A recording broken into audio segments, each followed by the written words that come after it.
Selamat datang di channel kami Santri Junior. Seperti biasa, dalam kesempatan kali ini kita akan bincang-bincang santai seputar permasalahan fikih, yang tentunya dalam kesempatan ini kita ditemani narasumber kita yang telah hadir dalam kesempatan kali ini. Sebelum saya mengajukan pertanyaan kepada narasumber, saya ingin bercerita sedikit tentang permasalahan yang kita akan bahas pada kali ini. Di desa-desa saya, itu ada bekas bendungan yang mana itu bekas galian batu bata. Biasanya kalau musim hujan itu akan tergenang air. Sehingga ketika musim kemarau, setelah melewati 6 bulan mungkin, itu airnya akan berubah warna. Berubah warna kebiru-biruan, seperti hijau lumut. Iya. Pada waktu kecil, saya masih kecil itu, saya pernah bersuci atau toharoh atau cebok misal dengan air tersebut. Sehingga saya itu tidak tahu apakah air ini mencukupi atau tidak. Makanya, apakah dalam Islam itu ada standarnya air yang bisa mencukupi untuk bersuci? Seperti itu. Baik. Sebelum membahas terkait standarisasi, saya akan sedikit menjelaskan terkait kenapa Islam itu memilih air sebagai alat bersuci. Berarti ditinjau dari hikmahnya dulu. Betul, dari hikmahnya terlebih dahulu. Jadi ulama itu berbeda pendapat terkait apa makna air yang terkandung di sana. Kok bisa Islam itu memilih air sebagai alat toharoh? Imam Al-Juwaini, pengarang Ghiyathul Umam itu, Imam Haromen. Ya, betul. Dan gurunya Imam Al-Ghazali ya? Ya. Dan Imam Muzajjad. Itu beliau mengatakan bahwa air kenapa bisa menjadi alat sesuci dalam Islam, yaitu dogmatis, ta'abudi, hanya karena mengikuti perintah. Betul. Ghairu ma'qulil makna. Tidak bisa dirasionalkan. Cuman pendapat Ibnu Shalah dan juga Imam Ghazali, beliau mengatakan, oh tidak. Ada beberapa makna dalam air yang tidak dimiliki oleh benda lain. Contoh misalkan. Di antaranya adalah dalam air itu tidak memiliki warna. Kan bening.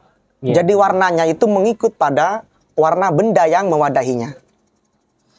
Ada makna juga bahwa air itu benda yang sangat lunak. Fleksibel. Betul. Benda yang sangat lunak, yang tidak ada, karakter itu tidak ada di benda lain. Ada juga hikmah yang mengatakan bahwa menggunakan air itu tidak mungkin memunculkan kasru qulubil fuqara. Jadi orang-orang yang ekonominya menengah ke bawah, itu melihat orang menggunakan air, tidak mungkin sakit hati. Beda dengan semisal kita bersuci menggunakan Fanta atau Sprite begitu. Pertama mungkin. Pertama. Itu kan mahal itu. Itu kan mahal. Orang akan, ini kok keren nih. Kok bisa dia bersuci, mandi, pertama itu kan kelihatannya sama orang-orang yang menengah ke bawah ekonominya, mahal ini.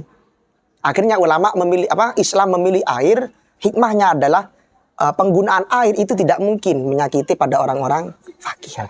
Begitu sedikit uraian terkait hikmah dalam Kenapa Islam menggunakan air.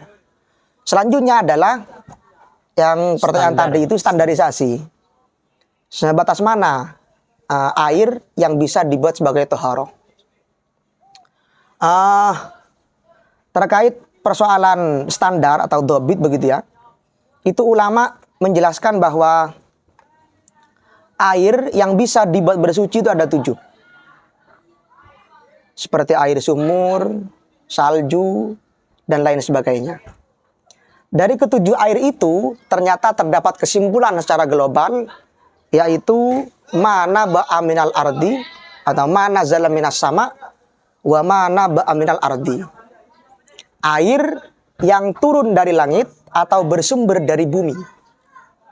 Jadi setiap air yang yang turun dari langit, air hujan begitu, atau bersumber dari bumi, itu bisa dibuat bersuci. Lah, cuman kejanggalannya adalah kalau memang dobitnya, kalau memang batasannya adalah yang penting bersumber dari bumi, kenapa minyak tanah tidak bisa?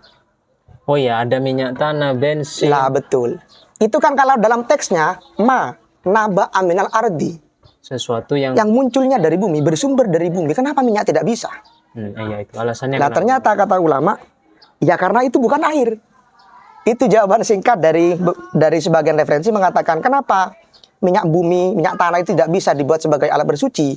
Ya karena itu bukan air. Oh, namanya sudah bukan air begitu. Lah, disebutnya minyak bukan air. Yang bisa itu adalah air.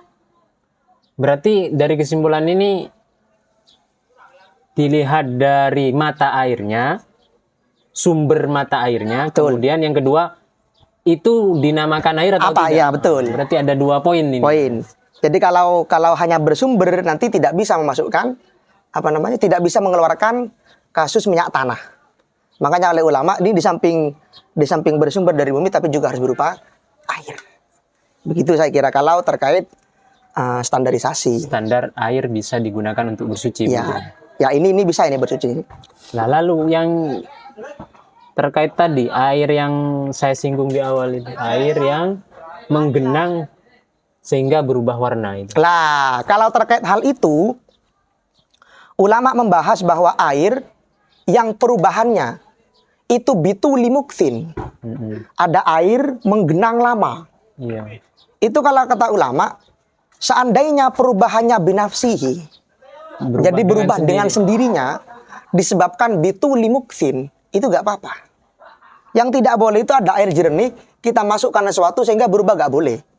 Berubahnya karena ada faktor lain. Ada faktor lain. Tapi kalau emang berubah sendiri, seperti tadi itu yang di menggenang itu, di bendungan itu ya, Iya. itu kan perubahannya gara-gara bituli muksin, maka gak apa-apa. Itu terkait jawab pertanyaan apa tadi? Air yang menggenang di bendungan itu. Iya. Kemudian banyak dalam permasalahan ini yang perlu dibahas begitu. Salah satu contoh air dalam kemasan. Yang ini. Karena menurut sebagian orang ya seperti saya, ini air digunakan untuk minum, bukan untuk mandi, bersuci, Ya. apalagi dibuat cebok gitu. Ya. Itu kan tidak sewajarnya air ini untuk dibeli. Kan dibeli untuk memang disediakan untuk dikonsumsi. Betul. Apakah pandangan syariat tidak memperbolehkan untuk bersuci dengan air dalam kemasan? Sebetulnya kalau air dalam kemasan itu yang jelas ini suci mensucikan. Itu yang jelas. Tapi yang mungkin ada orang yang salah paham itu sebetulnya ini penggunaannya haram apa tidak. Sama dengan air gasopan itu. Air gasopan itu kan kita tohronya sah. Kita bersuci menggunakan air gasopan sah. Mencukupi. Tapi, cuman tidak boleh digunakan, haram. Karena menggunakannya haram tapi suci mensucikan. Ya, itu kaitannya dengan hukum taklifi sama wati itu. Lah, terkait air kemasan, ini boleh digunakan, tidak haram. Sebagian orang itu pernah berpikir bahwa ini hanya diperuntukkan orang yang minum atau musabbal lisyurbi begitu. Ini air hanya untuk minum. Musabbal lisyurbi itu kasusnya adalah ketika ada orang mengatakan bahwa ini air saya khususkan untuk orang yang minum. Diwakafkan. Untuk orang minum begitu. Itu baru yang tidak boleh. Haram menggunakannya. Makanya ada sebagian kasus itu ketika engkau dalam keadaan perjalanan lalu menemukan, ini terjadi biasanya di daerah Arab. Ada kayak di pinggir jalan itu biasanya dari pemiliknya mengatakan ini hanya untuk diminum. Diperuntukkan untuk musafir yang kehausan. Ya, kadang begitu. Ada yang begitu. Lah, kata ulama kalau ada air seperti itu, maka semisal kamu berjalan dalam musafir begitu perjalanan, lalu menemukan air tersebut, ini tidak boleh digunakan. Untuk bersuci ya? Tidak boleh. Bahkan kata ulama, kamu tayamum saja. Itu ada air padahal. Tapi kata ulama itu tayamum saja. Kenapa? Karena haram digunakan. Sebab suci tidak untuk buat tohar. Suci mensucikan, mencukupi, cuman penggunaannya haram. Itu air yang kata maliknya, kata pemilik airnya, ini hanya khusus untuk minum. Beda dengan ini kan hanya untuk dijual. Mau digunakan terserah konsumen. Terserah konsumen. Yang penting saya beli, terserah buat apa. Jadi ini tidak termasuk kategori musabbal lisyurbi, tidak termasuk. Karena ini kodenya benar sampean itu. Konsumen membeli, ya terserah buat konsumen buat apa, kan begitu. Itu terkait air kemasan. Kemudian di daerah saya itu ada kolam renang yang airnya sudah menghijau, tapi oleh pemiliknya diberi bahan atau istilahnya mungkin kaporit. Oh, kaporit, ya betul.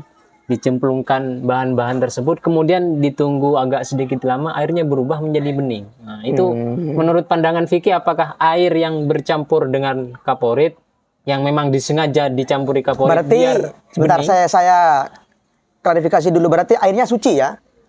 Hanya saja kotor. Kotor. Ya, sip. Kemudian dicampuri kaporit biar bening kembali. Gitu. Siap. Terkait air kaporit itu, karena airnya pertamanya itu suci, hanya saja kotor, maka ketika diberi kaporit, kok kemudian airnya bersih, ya no problem. Nggak apa-apa, itu dianggap suci mensucikan.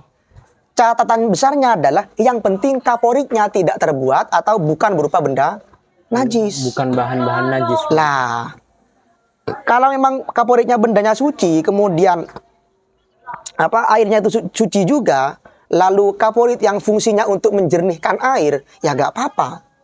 Kan karena gini, karakteristik dari kaporit itu ya, itu bukan untuk mensucikan, la li ajli tathir, bukan mensucikan, tapi li ajli tandif. Hanya saja fungsi dari kaporit itu adalah membersihkan air. Jadi meskipun pertamanya kotor lalu bersih gara-gara kaporit, ya no problem, sah-sah saja dibuat sebagai bersuci. Saya kira itu terkait kaporit. Saya rasa sudah cukup ini ya. Dalam kesempatan kali ini, mungkin terkait permasalahan air yang belum dibahas, kita akan bahas selanjutnya di video yang lain. Sekian, terima kasih.